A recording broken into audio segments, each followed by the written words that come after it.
Welcome back to the Blitz Break and another episode here this week with all your news, stories, and recent information, as well as a special guest. I'm your host, Phil Rasmussen. Welcome back to another episode. As always, joined by my partner in crime here, Mr. Buzz Howard, longtime mortgage veteran. Welcome back, Mr. Howard. Thank you. Thank you very much.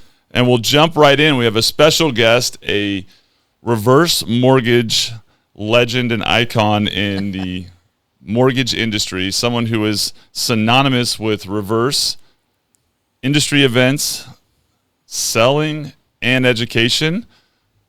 Welcome to the show, Liz. Liz Anderson, pleasure to have you. Thank you. Honored to be here. Very much so. So, yeah. It's a perfect opportunity. We were just commenting on the evolution of our studio here, but you've seen the progression from a lobby to a studio. Yeah. So it looks amazing. Good job. Very warm, very welcoming. So, yeah, you guys much, have done wonderful. Much more your stuff. We had to get it right to bring you back on. You did an amazing job at the decor. That's right, Mandy. Apologize, Mandy. Yeah. So we're really excited. I got to tell a story about all this reverse mortgage and everything. This is funny. It's so funny because she has her social media, and it's Liz Reverse Mortgage. Liz Anderson - reverse. Well, so my girlfriend forever thought that because she would read it and she thought her name was Liz Reversey. She thought my last name was Reversey. And so one day we were talking, she goes, "Oh yeah, I like that, Liz Reversey." And I was going, Liz Reversey. And then it dawned on me, Liz with reverse mortgage. So yeah, that's all. Anyway. That always played havoc in the contacts when it came to picking first last name. It was and that's why I hyphenated it, because it couldn't be like my company name. So I was like, I'm just gonna hyphenate reverse. And I'll never forget when Buzz told me that story. Actually, the fact that she thought that was my last name kind of was pointed out that because I made my mark. I made, that's how she knew me. So I was like, I did my job. Just added funny that it wasn't reverse, it was reversey. Yeah, right? reversey. Like there's no yeah. What is that? It couldn't be just Liz Reverse. It's reversey. It was so funny that she made. Yeah, I love that.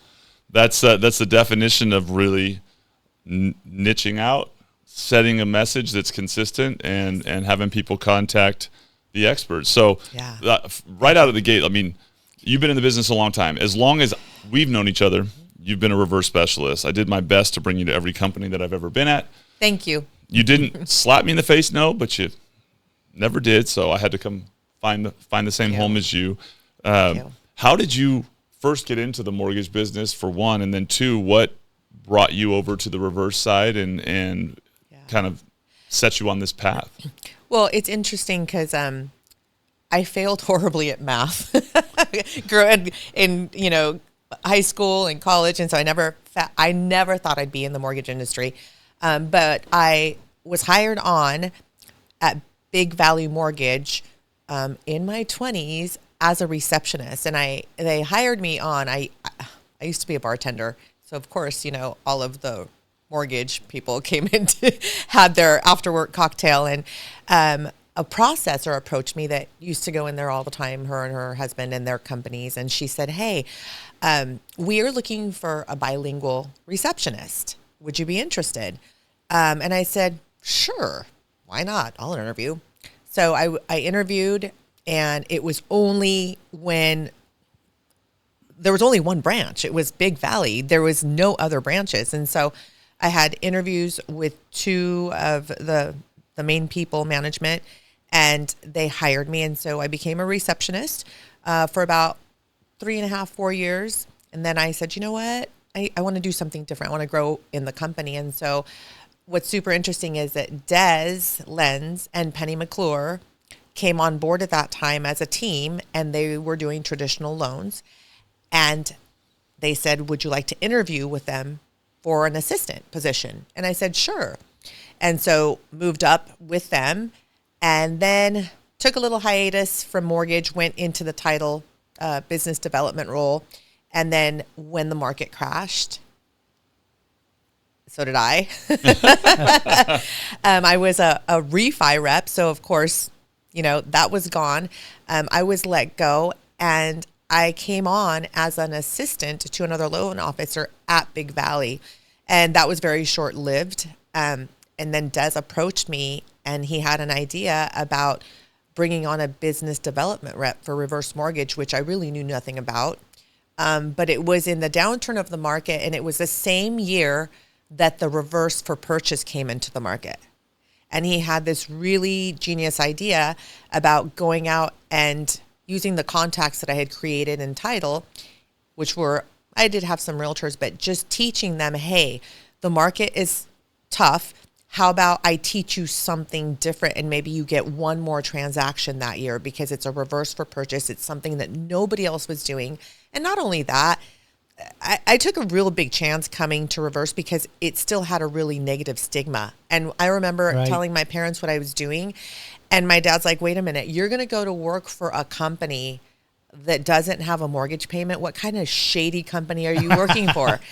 And I really didn't see myself here long term.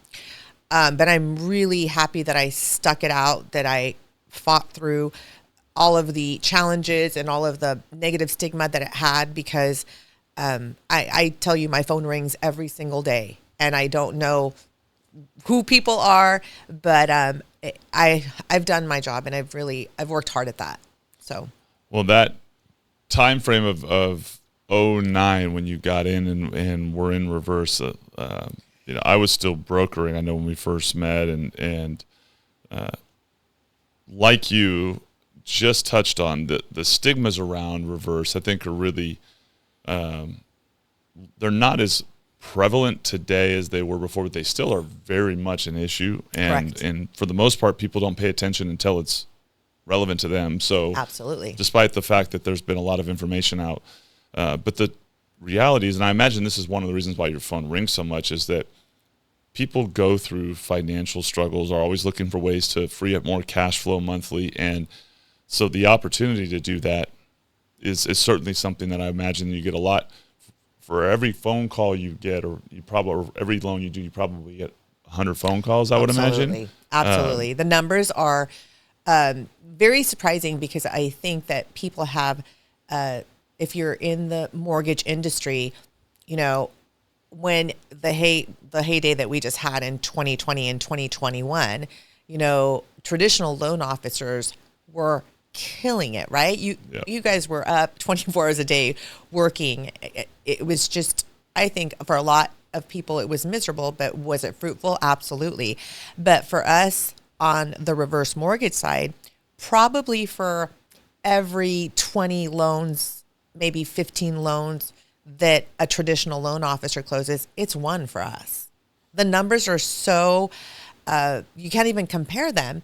And this is why people will ask me often, is like, why are you everywhere? You're like, you're always doing all this networking. It's because for us as reverse mortgage originators, you have to cast a much larger net to get a lot less than what traditional loan officers have the opportunities to do. So it's very different. It's a different market. That was always my kind of initial reaction anytime we one point with the company I worked for and helped build, was the parent was Retirement Funding Solutions, and it was one of the largest reverse companies. And when you look at like the President's Club Chairman's numbers, the top producers, it was just staggering, the difference in volume and units. Correct. When you got into it and then stayed with it, what kept you in the space? What's led you to have such a an iconic brand and leaned in so much that very few people can be associated so readily with something as you are in our industry? So what was the draw? I quickly learned that working with that age demographic was something that actually did bring me joy, because you're doing more than what you do on a traditional loan or refinance.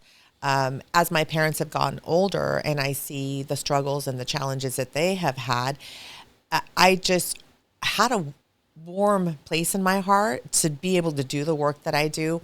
And here's the weirdest thing, is that before I got into this industry, I was not a patient person.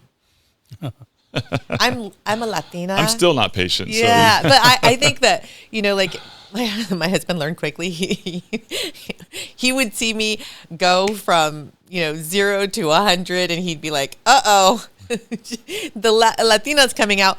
It really taught me a lot more. This industry, this niche, has taught me a lot more about myself than I ever thought I would learn. Patience is definitely the biggest part of this, and just being able to leave somebody in a better position, especially our senior community, has been really big for me because, like you mentioned, this year particularly, the phone has rang so much more, and I believe it's because where we are in the economy, the unknown, the uncertainty of what we have the next 3+ years to go with. It's hot, it's cold, there's ups and downs. I don't think that people know what's really going to happen. Every day is a different day with Trump 2.0. And I think there's so much fear that people want to be in a safe space. They look at what their stocks are doing, and it's just very volatile. Ebb and flow, yeah. Yeah. And so this year, that's what it's been. It's like, we don't know what's going to happen. We want to have a stream of income. We want to have a safety net.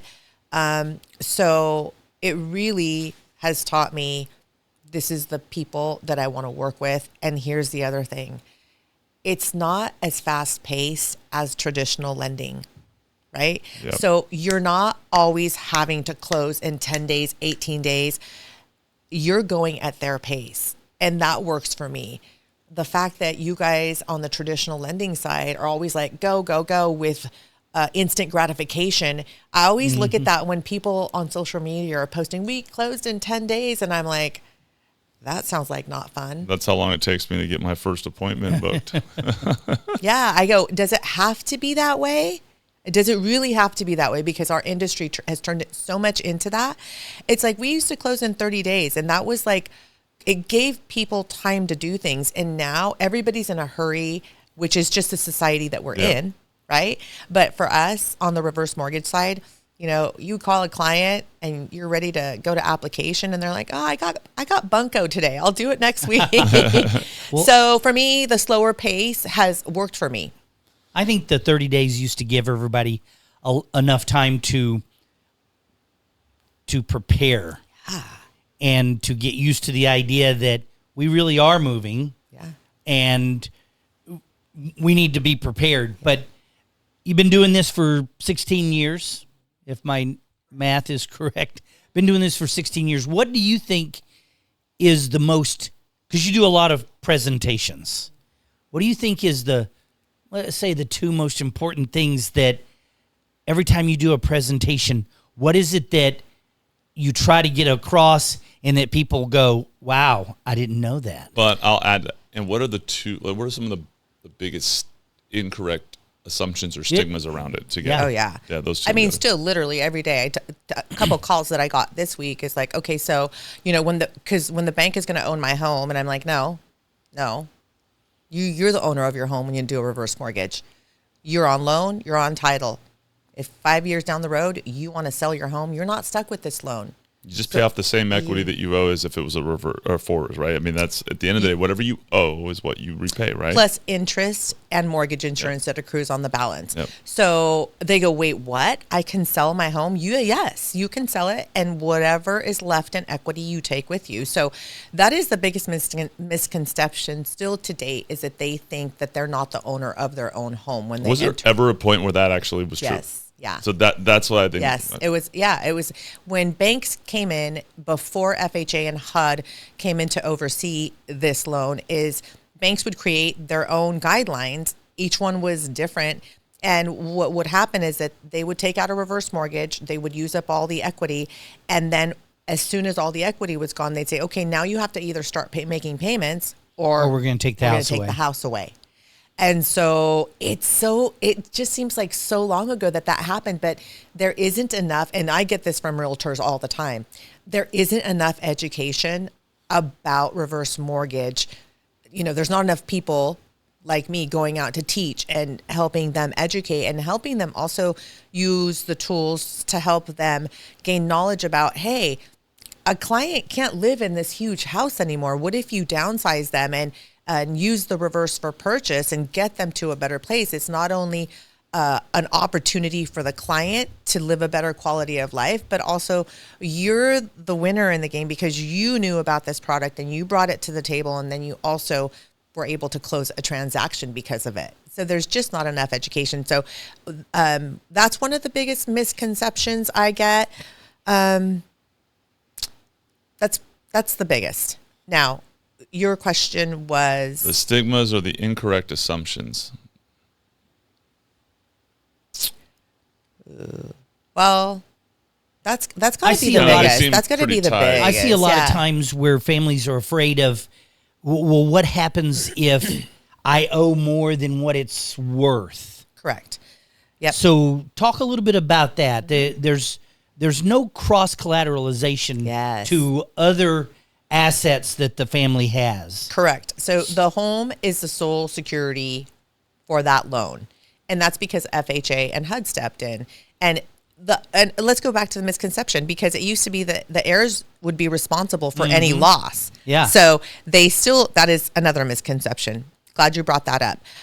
What happens in the end when FHA and HUD is the insurer, because they are on this loan, is that people will go, whoa, I don't want to have that mortgage insurance as part of the transaction. Well, you don't have a choice.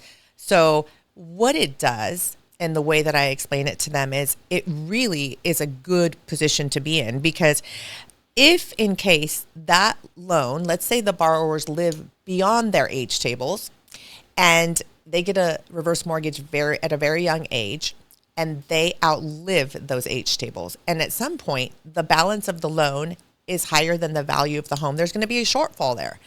And so that FHA mortgage insurance comes in the end when that house goes to sell and pays that bank and makes them whole. So essentially they got more out of it than the value of their home, which and they don't have to worry about the rest of the estate. Correct. Yeah, If mom and dad passed away and this house It's upside down. for whatever reason was not worth what they owed, Correct. they don't have to worry about, well, there's $100,000 due, so we're going to come and get all the stocks and all the furniture, and it just can't happen that way. Correct. And So- that's one of the things that people don't understand, is this idea that, because they're always afraid of what is deemed cross collateralization. Well, we're taking everything else in the Yes. estate. So I like to explain it as the home is the sole security for the loan, and the mortgage insurance also protects the estate because, like you said, Buzz,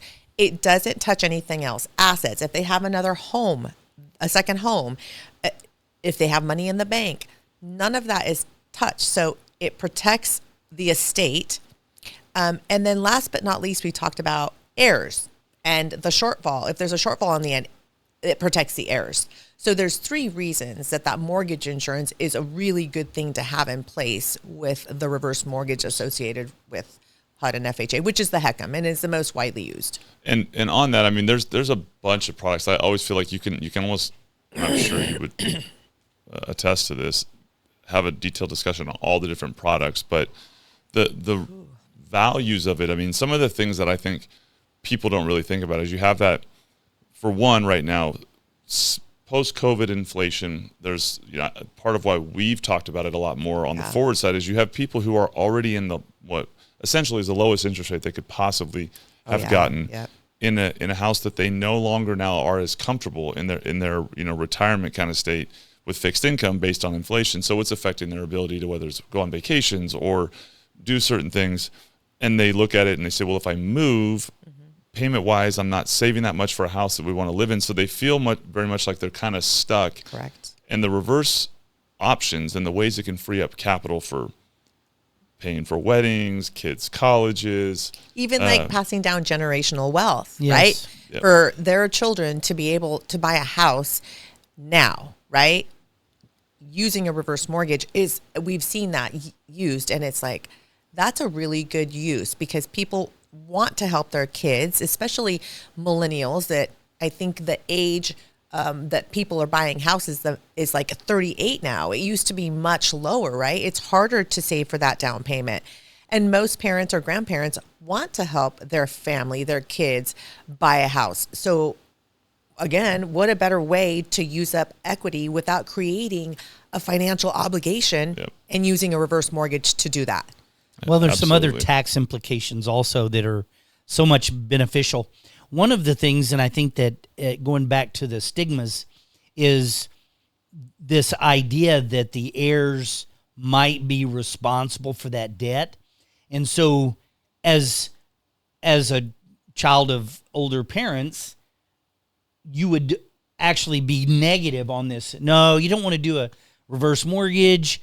And it would come through as, because I don't want to be responsible for it later on. Or, of course, we always hear that other side, that's my inheritance. We don't want you to do that because you're taking my inheritance. Which baffles me. Yeah, that to me is just crazy. It's a very interesting mindset. I think that goes to that's a much larger discussion around it, right? But at the end of the day, from my perspective, you want your grandparents, parents to live out and enjoy the life and the work that they've done, and to go do things. I mean, so many people work and don't get to go places, take vacations, do the things in life, and go to Europe, go whatever it is. Quality of life, right? Go enjoy the fruits of your labor in a way versus slaving away to pay the bills. And what it can do for people is so dramatic. I mean, some of the examples I'll think about is someone, I have equity in my home. Even when I have a first that I am paying, but I do have equity, I just don't, the added payment, even the second reverse where grab the cash, use it for the wedding, the college tuition, the house, but not having a payment or pay off the credit cards, pay off the cars, improving a massive amount of cash flow, and still having a first mortgage. Like some of those things, when you start looking at the ways, it does take a lot more education to what you do. And like you said, bringing up that reverse mortgage second, everybody's normal right now. I think HELOCs are the big thing right now, right? Huge. Everybody wants a HELOC. And so most seniors can't qualify for a HELOC because of the debt to income ratios, right? We qualify differently, but I think that reverse mortgage second that is in the market right now allows people to keep that low interest rate, as you said, because I have right now one that I'm working on where they have $74,000 in debt. His outgoing is, I believe, $2,600 for all that debt. We're talking high interest rate credit cards. We're paying off solar. His mortgage payment is $1,200 because of that low interest rate. It's a low balance, but you're making such a huge dent in their cash flow every month. So we're paying off all of that debt, plus he's going to have another $50,000 to put in the bank. And you're like, wow, what a difference I made in being able to let them have some breathing room. And also I hope that you're cutting up those credit cards after we do this. But it just opens up so many doors for our senior community that they didn't have access to. Even when I started, because when I started, there was one program and one program only. 16 years ago, it was the adjustable, and that was it. And then all of a sudden, now I go to run a quote, and I can't tell you how many programs are in the software. It's like the traditional lending side now, where you really have to keep up to date. There's a lot of changes happening all the time. That it's a lot. So I would never ever dabble. People are like, "Would you ever do traditional loans?" No, I have enough on my plate trying to keep up with our programs, much less trying to keep up with all programs. Yeah, so it's a lot. That's a hell of a story about a switch in cash flow for a senior citizen that probably is on limited income, Social Security or whatever the case is. So that's a really nice success story. So what do you recommend are you going to do a reverse mortgage when you get that age? I'm over 62. I can't wait. I'm over 62. Oh, no. Yeah, You're pushing 90. Let's be honest. That's over 62. So all of the different programs, I still obviously have a job. Do you recommend that you wait until you retire? Do you recommend where's the recommendations for someone, let's say, that's just turned 62 a while ago? Yeah. And that type of stuff. What do you suggest? So it's always going to be based off of what their financials look like and also what their goals are. Because here's the thing. If you own a house free and clear at 62 and you are thinking about doing a reverse mortgage, I would say yes, because of the feature of the line of credit and the growth feature associated with that, which is one of the best features, but it's not talked about all the time. Whatever funds you are not using on a reverse mortgage can sit in a line of credit within the reverse mortgage. And there's a growth feature. So whatever the rate is, it isn't adjustable. It adjusts monthly. Whatever the rate is will grow for you at an additional 0.5% added to that rate. So right now, let's just say, for example, it might be 6.5. So whatever sits in that line of credit grows for you at 7%, and then it compounds on itself over time.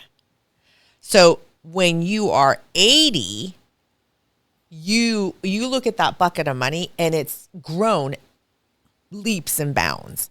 Wow, okay. So when there's somebody looking to build wealth, I would say do that. This is, explain it to them. This is how it works.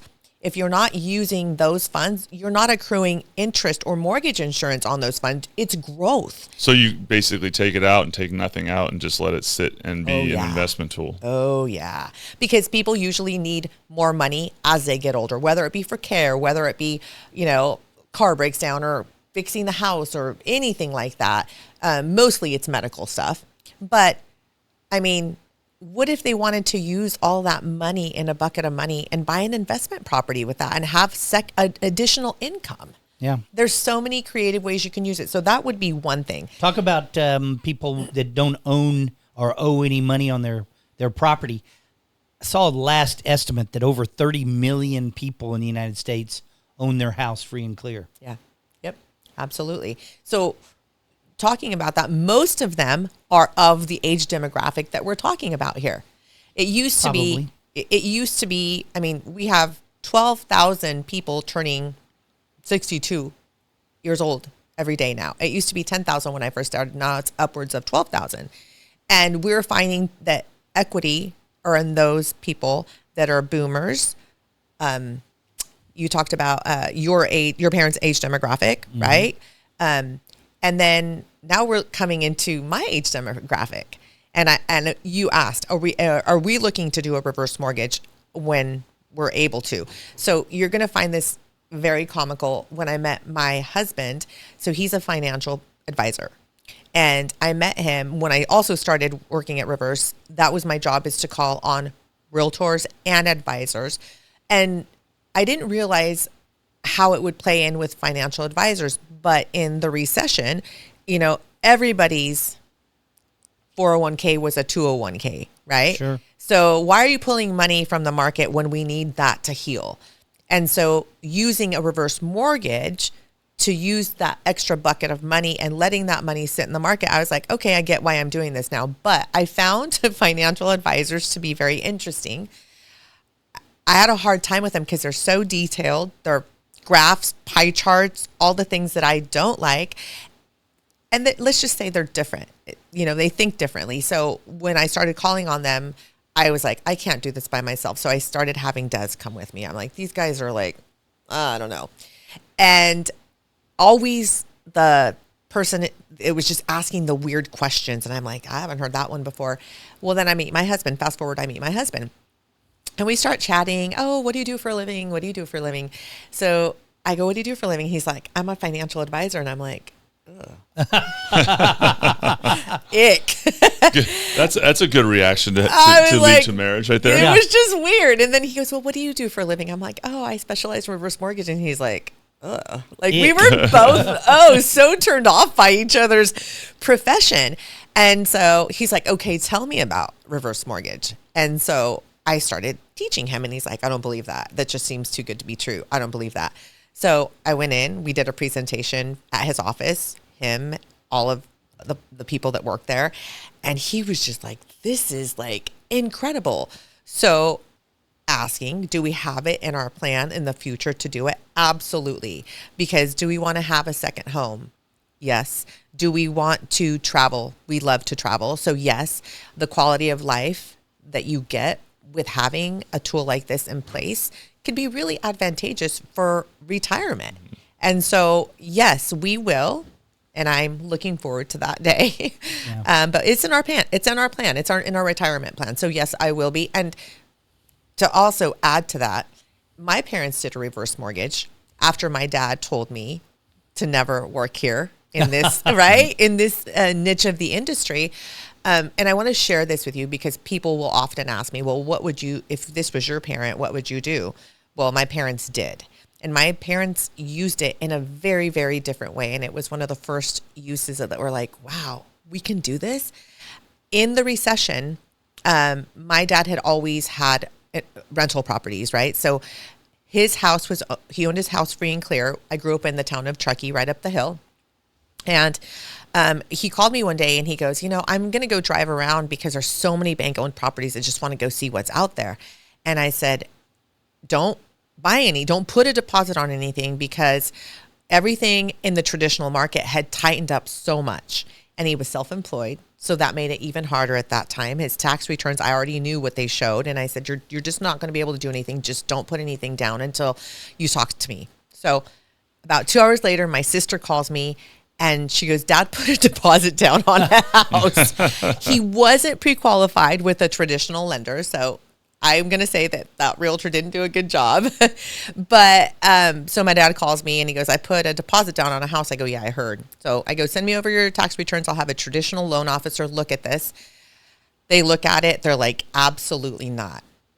That your dad writes everything off. He's not going to be able to do anything anywhere. So I call him back and I'm like, you're not going to be able to get a loan. He goes, but I have 20% down and I have great credit. And I said, that doesn't fly right now. You don't show anything. So he goes, I'm going to go to the bank next door because that's where I do all my banking. And, Joe knows me and he'll give me a loan. I'm like, all right, knock yourself out. He calls me 2 days later and he's like, I couldn't get a loan. I'm like, I told you. So my sister calls me and she's like, have you talked to Dad about doing a reverse mortgage and pulling out the cash? And I said, I'm not having that conversation. I already know how he feels about my industry. And she goes, I'm going to call him. If he wants this investment property, this is his tool. And I said, all right. So he calls me back. He goes, we're having a family meeting, which we never had in our whole life. And I'm like, this is serious. Bring the package. I show him the options. So at that point in time, his house was worth $675,000. And the numbers were different back then, but it's the concept. Yep. He was able to use 50% of that 675 available to him. The house that he wanted to buy was a bank-owned property. It was $180,000. He did the reverse mortgage, pulled out the $180,000, bought that house for cash, had no payment on the one that he purchased, had no payment on the one that he lived in because you have to be it has to be your primary residence. So all he had was property taxes and homeowner's insurance to pay on both, rented it out for $2,500 a month. So he was still making money. Yep. The beauty of it is that he turned around and he sold that property for $180,000 almost 6 years ago for $430,000. Okay, so over here on this one, his whole intent was always to have a traditional loan and make payments. He made payments on his reverse mortgage to keep the balance down. You could do that with no penalty. And so he kept that balance down. And then eventually, when he sold his business, he paid off the reverse mortgage. And what was interesting, when he sold the property, that investment property for $430,000, he did a 1031 exchange, and he bought a house a street over from where I live right now. That is now their forever home when they're like ready to come here. Wow.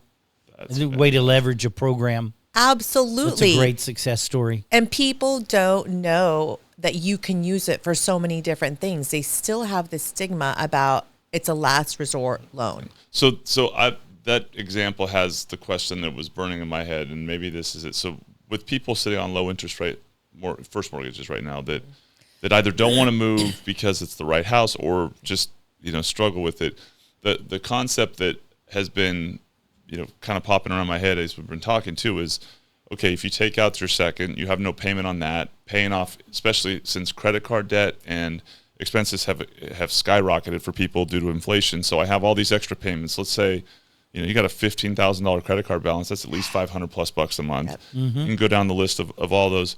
You take a reverse out, and those are gone. Correct. And you don't have a payment. But then, the opportunity to potentially take your first, it's on such, on that low interest, and just say, okay, we're going to contribute a little bit more to principal to offset the losses and still be way ahead on your cash flow. Absolutely. Seems like that would be something that's probably coming up a lot too as an option for people that are trying to improve cash flow. Absolutely. But offset. So is that a conversation you guys are having with people right now? I haven't had that particular conversation.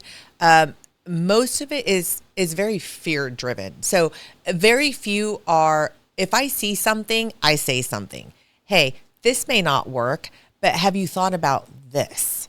And still, I'm going to tell you that purchase, the reverse purchase, is not still highly talked about. I mean, we're talking possibly 5% of the business is that. It's not high because there just isn't enough talk about it within the industry, within realtors. It's like, have you thought about like selling this home, doing a reverse for purchase, putting this much down, and then they're still going to have $100,000 to put in the bank and not have a principal and interest payment?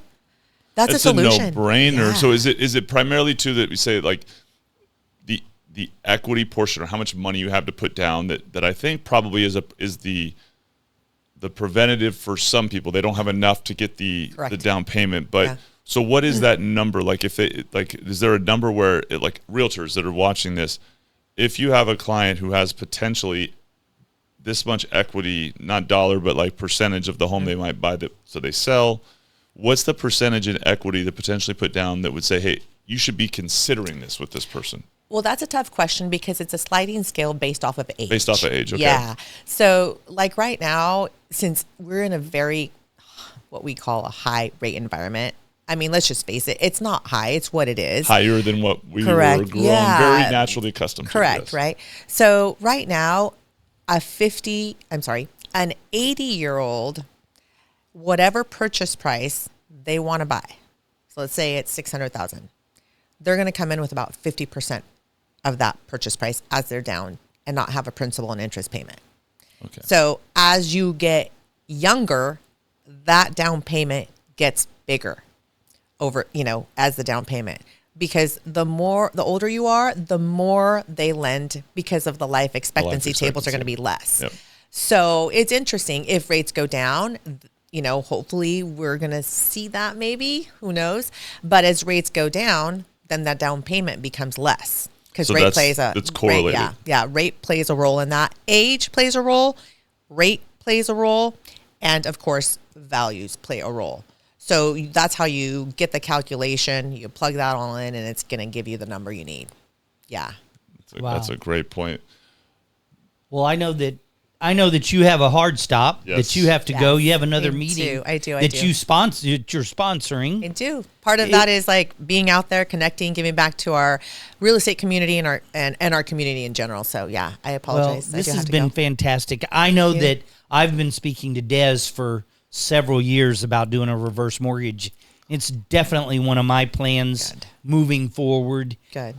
Just because of the way that there's so many different ways that it can work, but we appreciate you being here, man. This is awesome. Both. Thank you. Thank you it's for an honor to joining be us. here, and thank you. And I'm wishing you the best on this. And I love it. It's beautiful. You guys are doing a good job.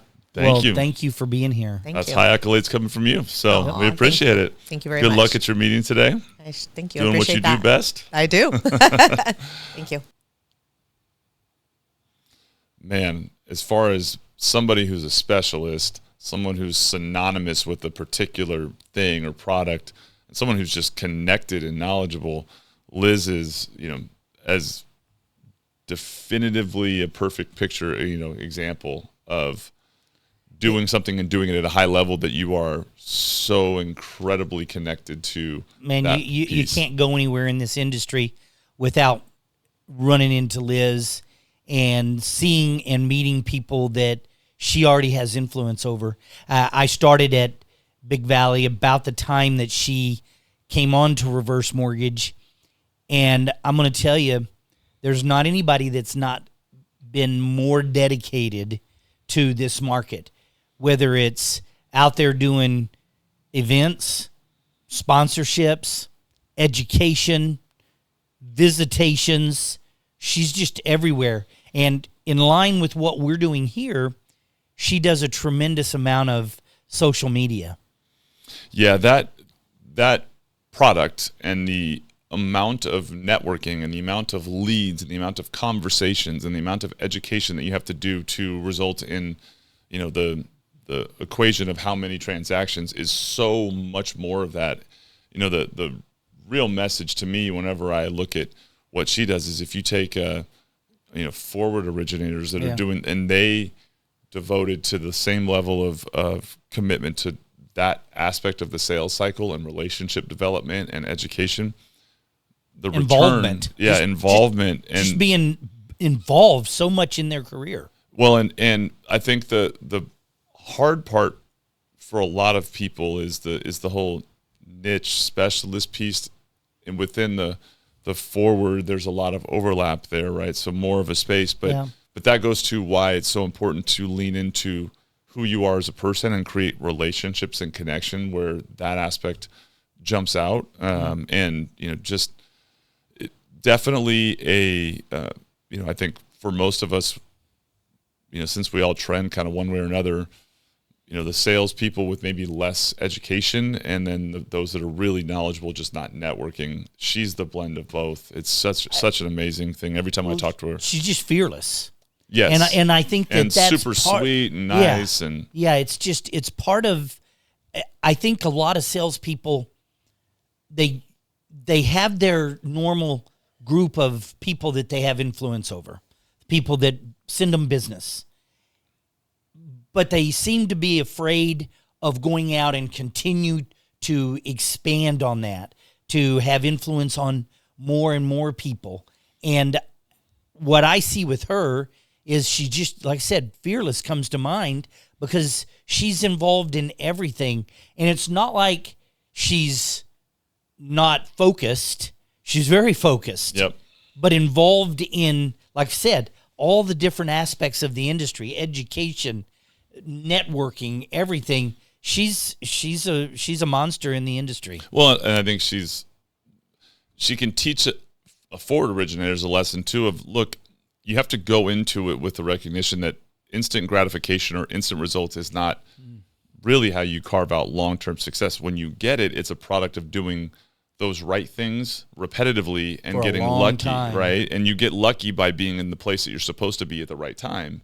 And you can only be there to get lucky if you're doing it often enough. But I think her on that point, Buzzer, that when you start talking about the asset of information and power, it also comes with being approachable. Like, people feel very comfortable reaching out to her to ask questions without obligation.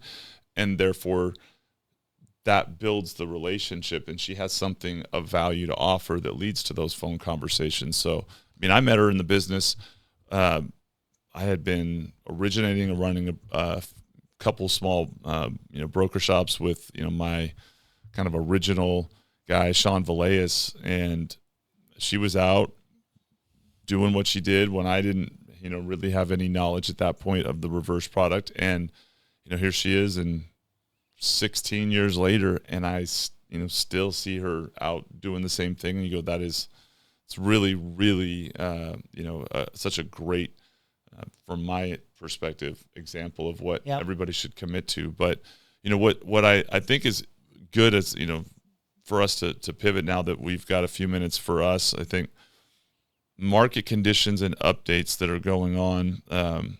We just closed escrow on my house, so I can personally Right, I know you're trying to move. How's your back? My back feels like a guy who's moved a whole bunch of stuff he hadn't moved in a while and shouldn't be moving at this point with the condition it's in. But, typical guy reaction, take care of it and deal with the after effects after. So there's plenty of aspirin. And, maybe I'll get a massage at some point to resolve it once we settle. But the, kids started school. So we're in that season right now where, that's from the mortgage business, it kind of cycles into now kids get into school, families start to settle.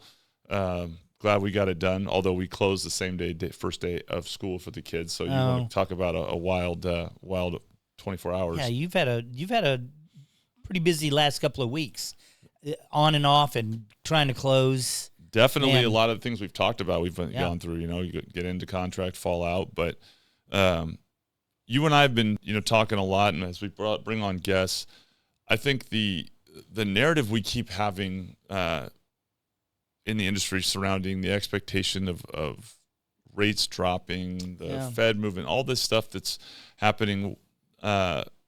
Anything happened in the last week that we want to share with the audience? Any news that we haven't touched on?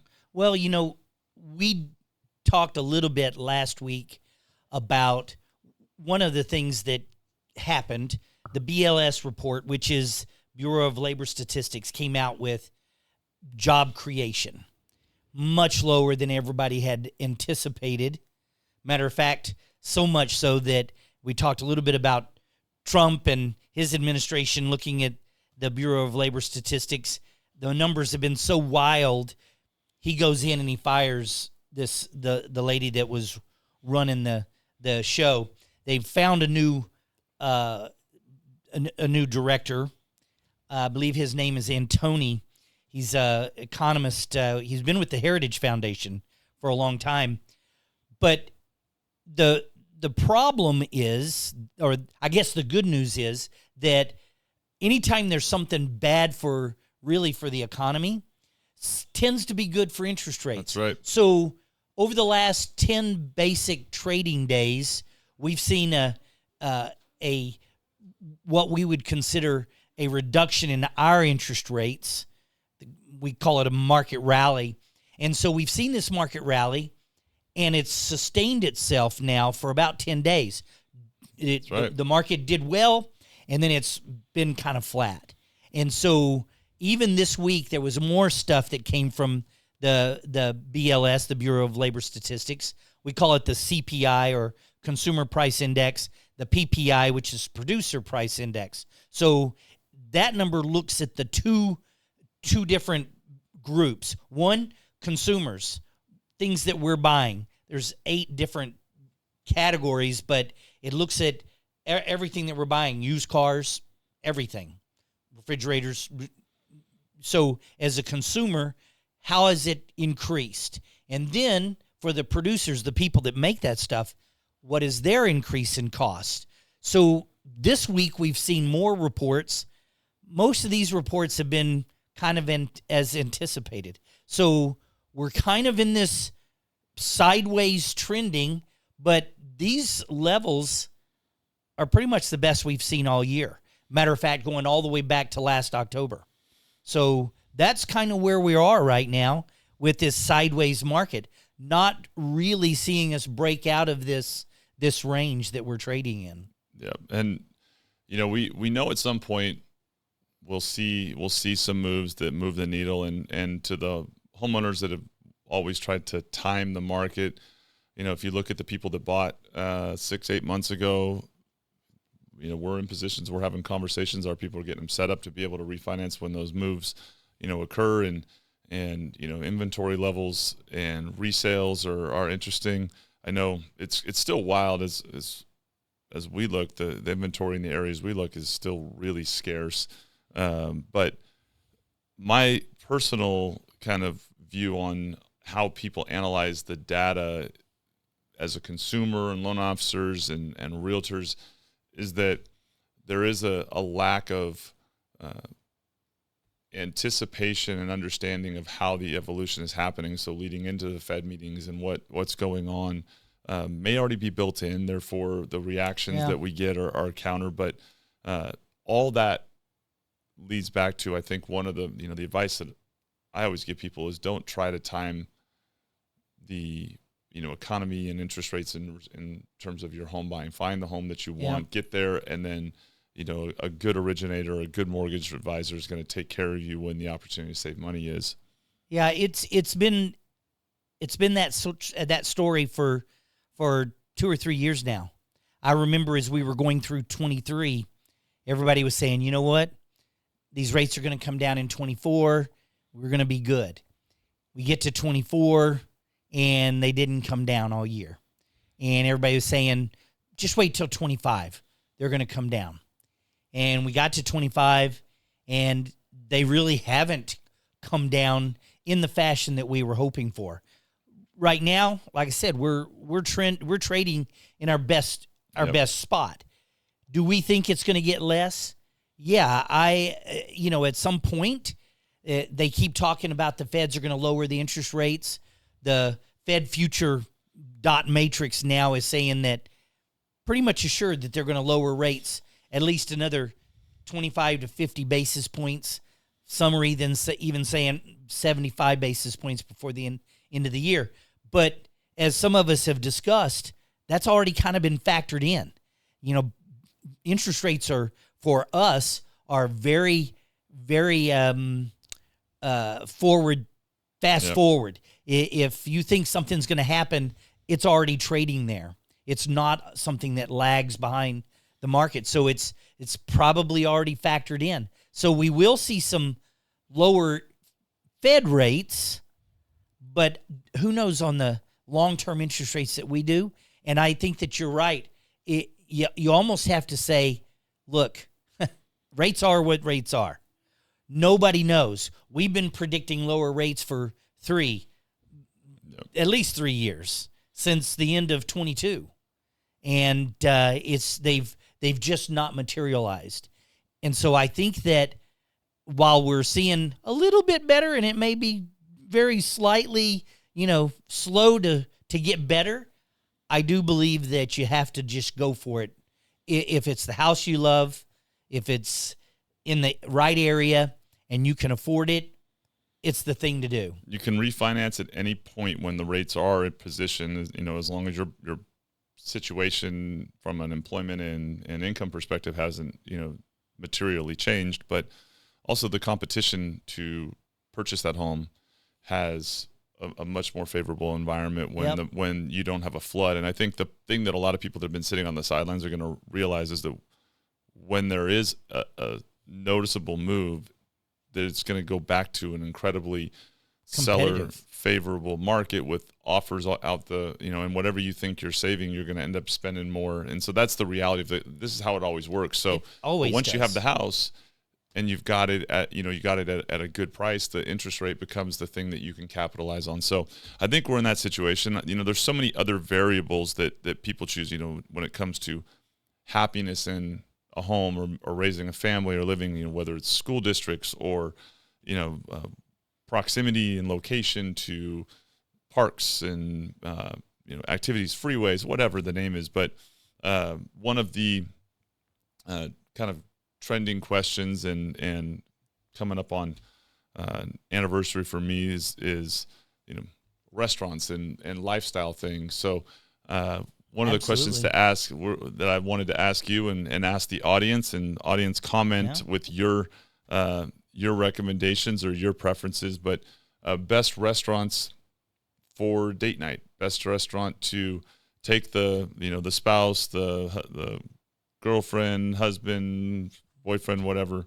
What's your go-to? But let's make it a two-part answer, because most of us would choose probably a not a chain restaurant, but like especially it wouldn't be in other parts of the world. Talk about Applebee's, you wouldn't right? And then there's a chain. So a two-parter. So your favorite one, just period, and then your favorite one that would be more of a chain style.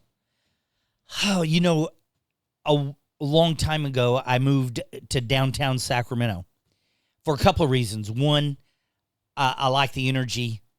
I love sitting on my front porch, and it's like a parade coming by, people walking their dogs and people watching and that type of stuff.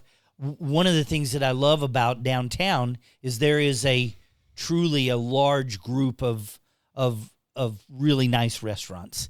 So for me, probably the number one for many, many years has been Mulvaney's. I don't know if you're familiar with Mulvaney's. Familiar with it? It's Patrick Mulvaney, he basically brought the farm to fork movement here to Sacramento. But Mulvaney's, it is your white tablecloth but have fun type of restaurant. So I would say Mulvaney's. A close second is Zelda's. I don't know if you remember Zelda's. I don't. Now, Zelda's has been around forever. It's a pizza place, but it's one of those more like a Chicago deep dish. They have all sorts of other Italian types of dishes. Fantastic. And the atmosphere is just great. And I'm going to break the rule, and I'm going to go one more because I'm a boater, and I spend tremendous amount of our weekends down on the river. And there's a restaurant called the Virgin Sturgeon that's been around forever. And it's got this group of people, me included. It's almost like, what was it, Cheers? Where Norm would walk in, everybody would go, Norm! Are you Norm? I'm not quite Norm, but I would say that atmosphere, it's family owned. The people that own it, fantastic. They all work in it. Their kids, their cousins, they all work there. It's just fantastic. So if you ever get a chance, you want to sit there on the river. They have a floating dock down where you can drink and eat, and it's fantastic. The Virgin Sturgeon. Okay. What's yours? I mean, you lived around here long. For your entire life. My whole life. I'm a steak guy for pretty much anything, so any good steak is going to jump out. But, for me, love Morton's.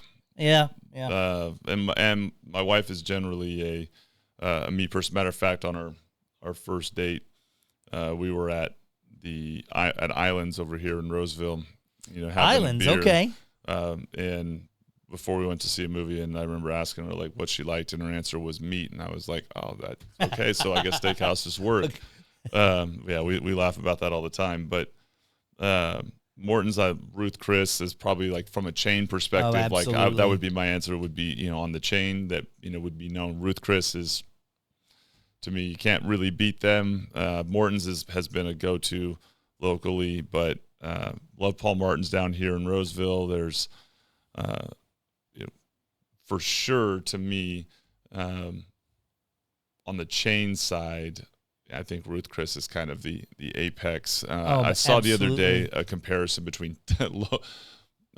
Texas Roadhouse and Logan's and Longhorn, and there was a debate going on with those, and no way Morton's is a winner. Yeah, I couldn't imagine them competing with Morton's. Yeah, they were comparing those with which I thought was interesting. But it does beg the question, if you're going on a date, what's the best restaurant? So is there a chain spot that you guys would go to that I would say on a chain or more? Yeah, at least widely used. Not Applebee's per se, right? Type of thing where it's the most commonly quoted movie restaurant there is. Yeah. Okay. So this is going to sound really funny, and you're asking about chains, and this will kind of give you a little bit of insight to Tammy, my girlfriend, and I. But she fell in love with Cane's, which is like a fast food type of restaurant, but she loves Cane's. If I've done something wrong, or if she's mad at me, I'm coming home, I stop at Cane's. It works. I actually like Smash Burger, and some of their. So that's date night now. But so now that's not date night. But those are the fast food chains that I would look at. For date night, we tend to stay towards the ones that I've been talking about. I will say that I like Texas Roadhouse. What is you their better like Texas Roadhouse with being a Texan. I do like Texas Roadhouse just because of the butter for the bread and some of they do make a pretty good steak. It's not bad. It's I always like for steak though. I like to cook my own. Yeah, I would share that as well. And if you're talking non date night, Chipotle, Panda, and In-N-Out would pretty much cross. Smash Burger's great, but I think all those are awesome. Date night, yeah, take me to a steakhouse. But I think that that's bringing it up. First off, audience, comment in the comment section. Let us know what your favorite ones are, local and chains. The decision around how close food is, that's changed a lot with DoorDash and all of that, Uber Eats. In terms of what you drive to. So that's why it's, in many cases to me, date night is essentially one of the few times we're going to drive to go eat as opposed to just, ordering it in if we're not cooking.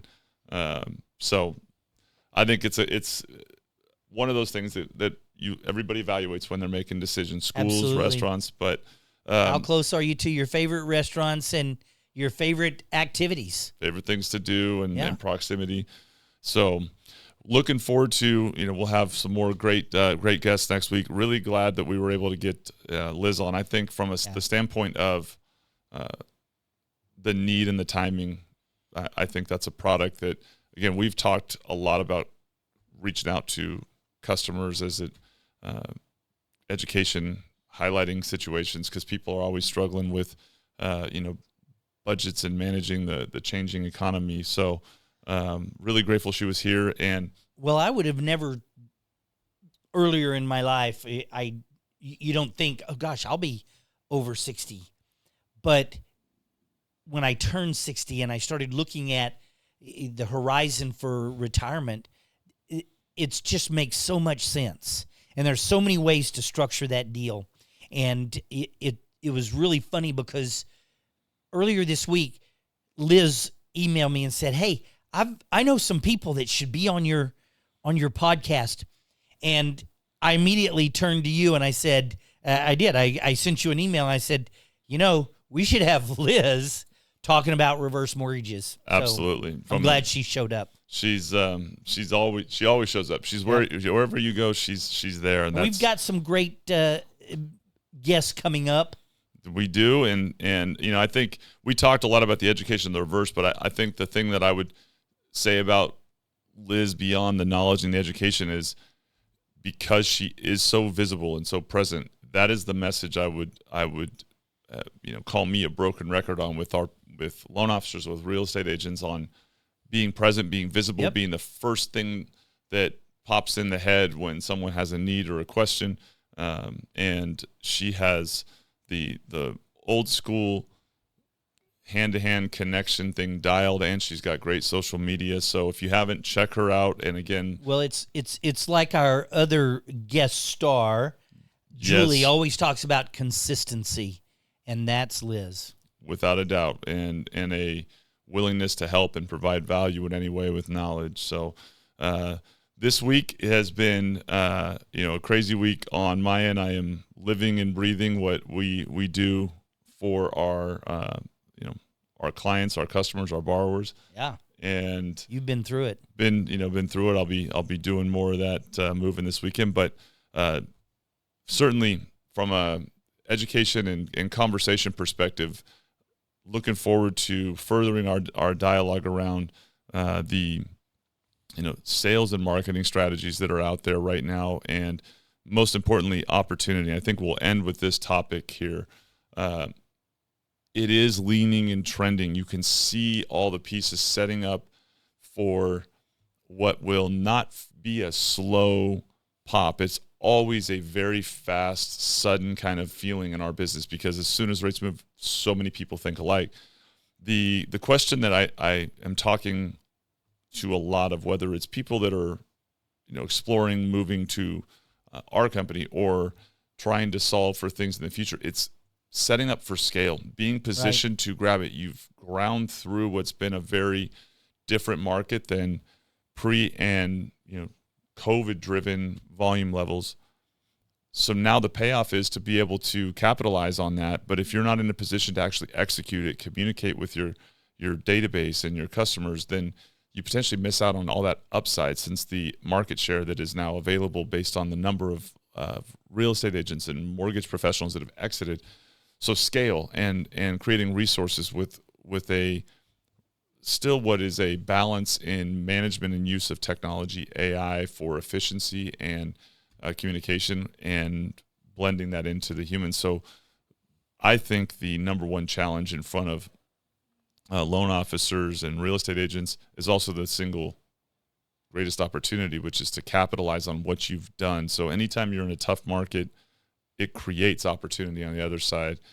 Have you had any thoughts or any conversations along those lines that you want to share with the audience that surrounding that? Because I know that's a big one. Well, here's the thing that happens when the market has been down like it has been for this many years.